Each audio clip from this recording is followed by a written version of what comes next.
I'm on a journey of personal development, and I hope all of you are as well. And that was an excellent speech, Avery, because you're talking about many of the things that I'm talking about. I didn't even know what personal development was over 10 years ago. I was busy making a living, coming home, eating, sleeping, raising the kids, keeping my wife happy. Personal development? What's that? But I became acquainted with the topic when I met some people, and they encouraged me to join this group. And so I joined this group, and that's where I learned that it is so important to surround yourself with people better than you, smarter than you, more successful than you, brighter than you. I heard from a very reliable source that we will become the sum average of the 5 people we hang around. Now think about that for a moment. Think about the 5 people you hang around. That could be a good thing or it could be a bad thing. I don't know about you, but I got rid of some friends. Some friends that I knew from high school who continued to party. I was married, responsible, had a job, and they're just doing their thing. And so when I discovered that being a part of a mentoring program was the best thing that happened to me, I immediately started to tell everyone I knew. Now, I've done some research. There are a lot of mentoring groups out there, and I'm going to mention the particular one that I'm a part of because I believe in them so well. First of all, let me quote something that Drake said. He said, "It's the journey that teaches you a lot about the destination." So basically, there are, according to Forbes magazine, the 12 most successful entrepreneurs in the world aren't necessarily the most successful, aren't necessarily the most influential or intelligent. They aren't even necessarily the most wealthy. And they don't necessarily come from the best pedigree. So how did they become so successful if they don't have what many people think you need to be successful, and that is money, intelligence, or pedigree? Stephen Covey, in his book, 7 Habits of Highly Successful People, would tend to agree that it takes more than money, brains, and pedigree to be successful. It takes highly effective habits, things like self-discipline. Mark Twain once said, "The secret of getting ahead is getting started." So let me tell you how I got started. I joined the group. And I don't know if any of you are familiar with Craig Duswalt, but he started something called the Rockstar Mentoring Program and Boot Camp. And he used to be involved in advertising.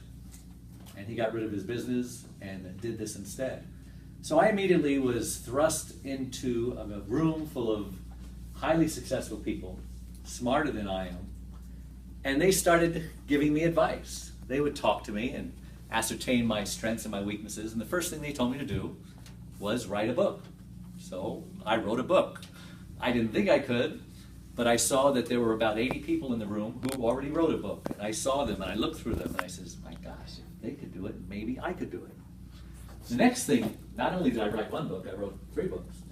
The next thing they told me to do was to start my own radio show.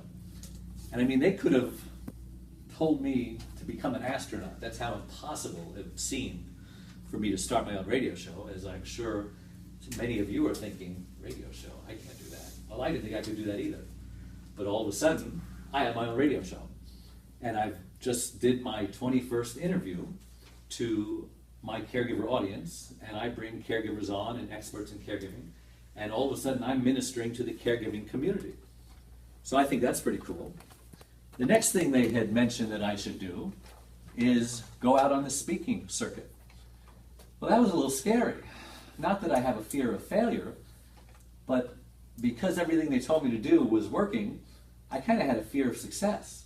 Because what if this really took off? And what if everybody started calling me and I had to fly all over the country? I mean, I have a gas station to attend to. I have a disabled wife to attend to. But I was told, listen, calm down. Just take it one day at a time. God is in the equation. And there are a lot of spiritual people there as well. And so they said, don't worry about it. Just don't let your speaking business control you, you control it. Andrew Carnegie, anybody heard of him? He said, do your duty and a little more, and the future will take care of itself. Well, let's talk about the future. Because right now, I don't know what the future holds for me, but I know it's bright. Just like I didn't know what the future held in the past, likewise, I have to keep an open mind. I have to help those who are behind me, who are just now doing things that I've already done and accomplished, as I allow the people in front of me to pull me up and draw me to the next level. So I have to have an open mind, and I would encourage all of you as well. We all have people who we mentor, and we all have people who mentor us. And it's a part of the golden rule, do unto others as you want them to do unto you. We look at our children who are playing video games and they're trying to beat their score. And there are actual blogs out there of kids showing other kids how to cheat and get to the next level easier. Well, that's cool. Isn't that what we're all doing? If I can help Hassan make it to the next level, or John can help me, etc., isn't that what it's all about? So I would encourage everybody, go and help your fellow man, and it will come back to you 100-fold. Thank you.